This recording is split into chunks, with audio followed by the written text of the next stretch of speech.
The Veiled Mirror, or Pictures of the New Year by Horatio Alger Jr. Horatio Alger was an American writer who lived from 1832 to 1899. He wrote a lot of what we would call rags to riches stories, stories where people pull themselves up from their bootstraps and make a big success from working very hard. So they're kind of moral stories. This one's a little different. This one is about a rich man and something he learned.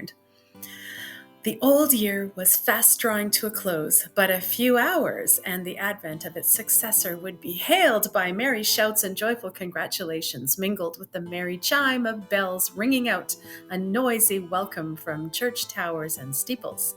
Adam Hathaway, a wealthy merchant, sat in his counting room, striking a balance between his gains and losses for the year which had nearly passed. From the smile that lighted up his countenance as he drew near the end of his task, it might safely be inferred that the result proved satisfactory. He at length threw down his pen after footing up the last column and exclaimed joyfully, $5,000 net gain in 1 year. That will do very well indeed. If I am as well prospered in the year to come, it will indeed be a happy new year. His meditations were interrupted by a knock at the door. He opened the door and saw standing before him a man of ordinary appearance, bearing under his arm something, the nature of which he could not conjecture, wrapped up in brown paper. "Mr. Hathaway, I believe," was the stranger's salutation. "You are correct. Perhaps, if not particularly engaged, you will allow me a few minutes' conversation with you?" "Yes, certainly," was the surprised reply, "though I am at a loss to conjecture what can have brought you here." "You are a wealthy man, Mr. Hathaway, and every year increases your possessions. May I ask what is your object in accumulating so much property?" "This is a very singular question, sir," said the merchant, who began to entertain doubts as to his visitor's sanity. "Very singular. I suppose I am influenced by the same motives that actuate other men, the necessity of providing for my physical wants and so contributing to my happiness. And this contents you. But your gains are not all devoted to this purpose.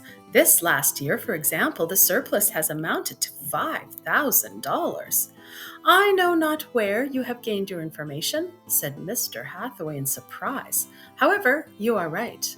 And what do you intend to do with this?" "You are somewhat free with your questions, sir. However, I have no objection in answering you. I shall lay it up. For what purpose? I need not tell you that money in itself is of no value. It is only the representative of value. Why then do you allow it to remain idle?" "How else should I employ it? I have a comfortable house, well furnished. Should I purchase one more expensive? My table is well provided. Should I live more luxuriously? My wardrobe is well supplied. Should I dress more expensively? To these questions I answer no, but it does not follow, because you have a good house, comfortable clothing, and a well-supplied table, that others are equally well provided. Have you thought to give of your abundance to those who are needy, to promote your own happiness by advancing that of others? I must confess that this is a duty which I have neglected, but there are almshouses and benevolent societies. There cannot be much misery that escapes their notice," said Mr. Hathaway. "You shall judge for yourself." The stranger commenced unwrapping the package which he carried under his arm. It was a small mirror with a veil hanging before it. He slowly withdrew the veil and said, "Look." A change passed over the surface of the mirror. Mr. Hathaway, as he looked at it intently, found that it reflected a small room, scantily furnished, while a faint fire flickered in the grate. A bed stood in one corner of the room, on which reposed a sick man.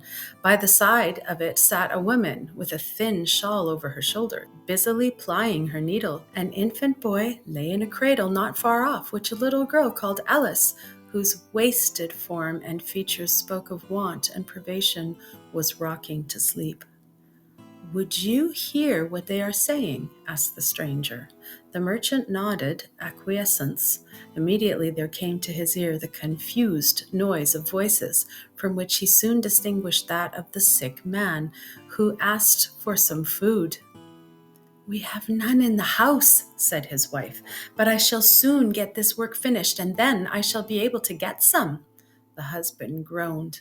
"Oh, that I should be obliged to remain idle on a sick bed when I might be earning money for you and for the children. The doctor says that now the fever has gone, I need nothing but nourishing food to raise me up again. But alas, I see no means of procuring it. Would that some rich man out of his abundance would supply me with but a trifle from his board. To him it would be nothing, to me everything." The scene vanished, and gradually another formed itself upon the surface of the mirror. It was a small room, neatly but not expensively furnished. There were two occupants, a man of middle age and a youth of bright intellectual countenance, which at present seemed overspread with an air of dejection.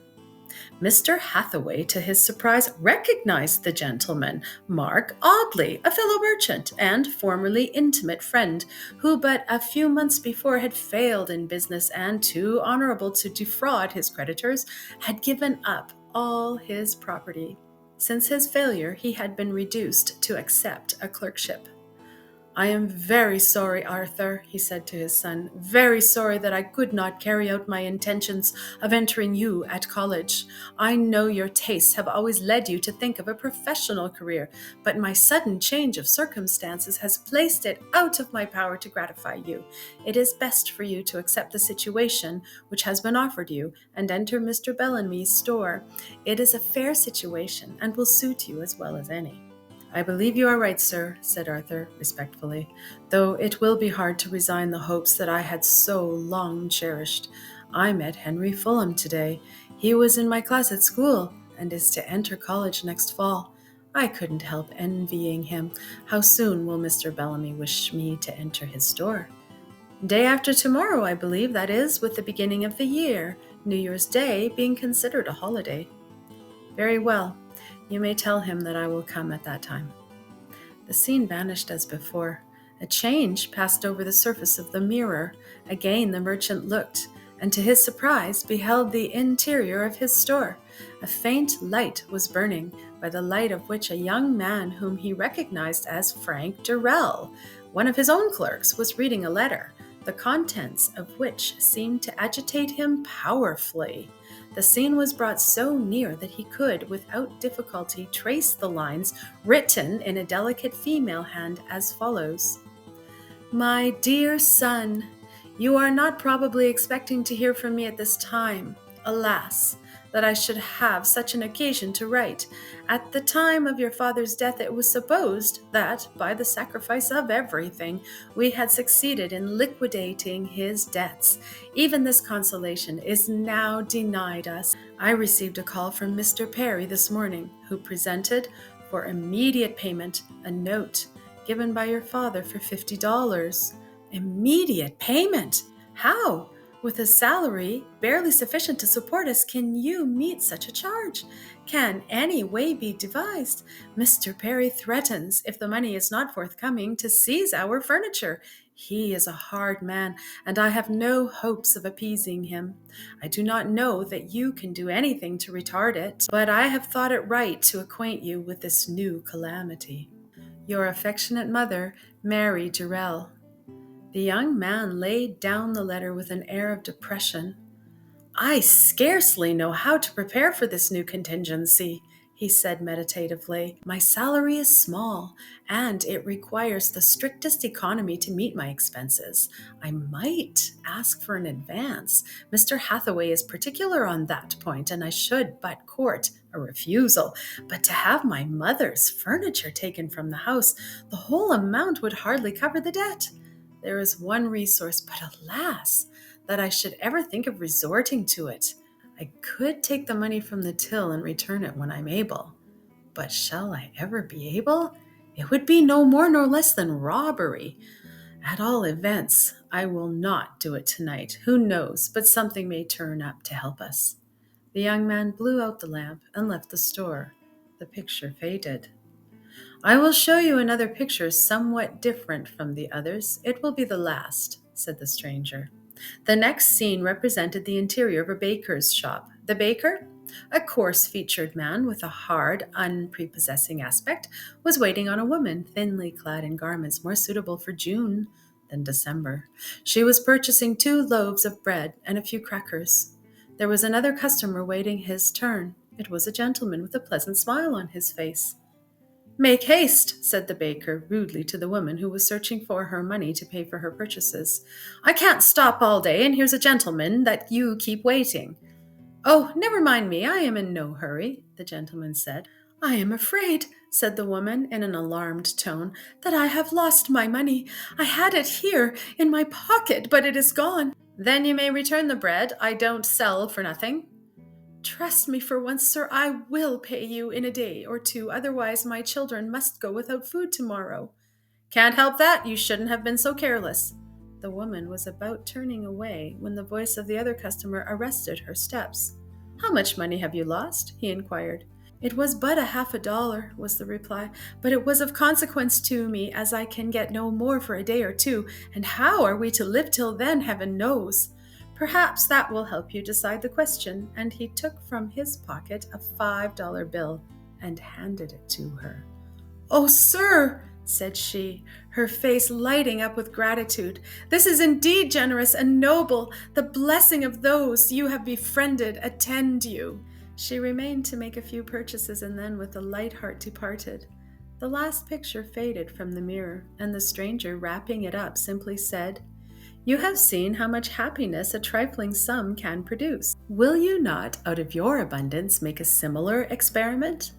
The stranger disappeared, and Mr. Hathaway awoke to find his dream terminated by the chime of the New Year's bells. "This is something more than a dream," he said thoughtfully. "I will at all events take counsel of this mystic vision, and it shall not be my fault if some hearts are not made happier through my means before another sun sets." When the merchant arose on the following morning, it was with a light heart which always accompanies the determination to do right. He was determined that the salutation of "A Happy New Year" should not be with him a mere matter of lip service. "I believe," said he to himself, "I will go and see my old friend Mark Audley. If his son Arthur is really desirous of going to college, what is there to prevent my bearing the expenses? I am abundantly able and can dispose of my money in no better way."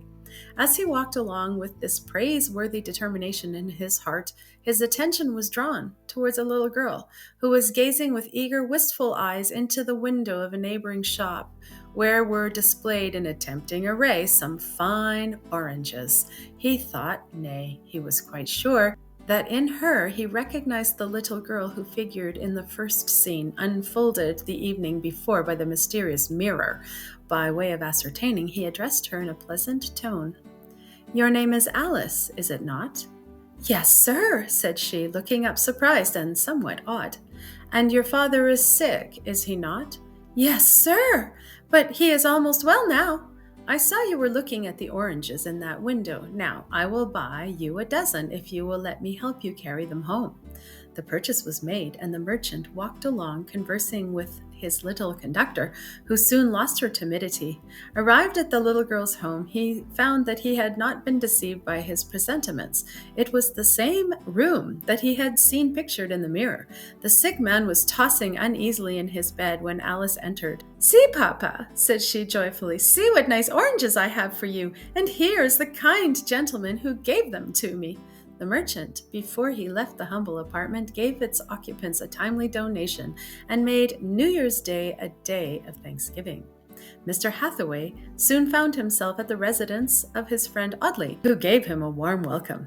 "This is indeed kind," said he. "The friendship that adversity cannot interrupt is really valuable." Mr. Hathaway now introduced the object of his visit, asking, "What do you mean to do with Arthur? He was nearly ready to go to college, was he not?" "He was, and this is one of the severest trials attending my reversed circumstances, that I am compelled to disappoint his long-cherished wish of obtaining a college education." "That must not be," said Mr. Hathaway. If you and Arthur will consent, I will myself pay his charges through college." "Mr. Hathaway," said Mr. Audley, in a glow of surprise and pleasure, "this offering evinces a noble generosity on your part that I shall never forget. You must let me tell Arthur the good news."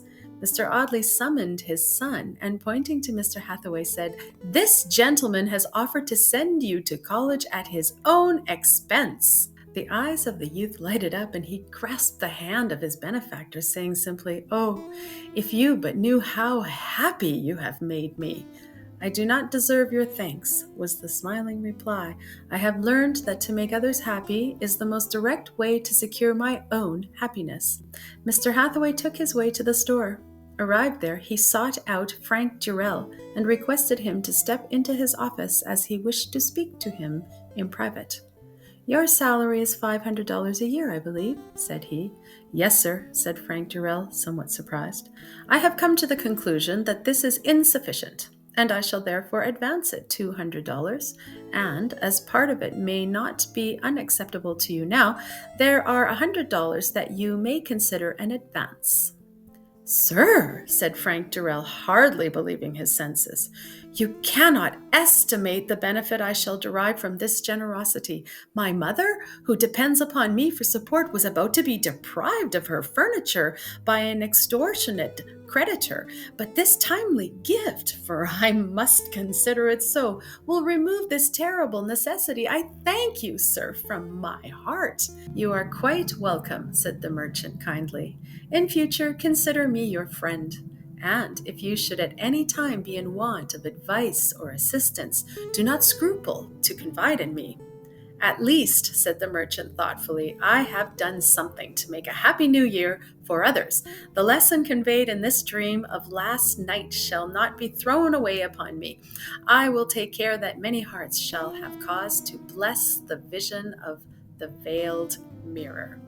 The end. Happy New Year.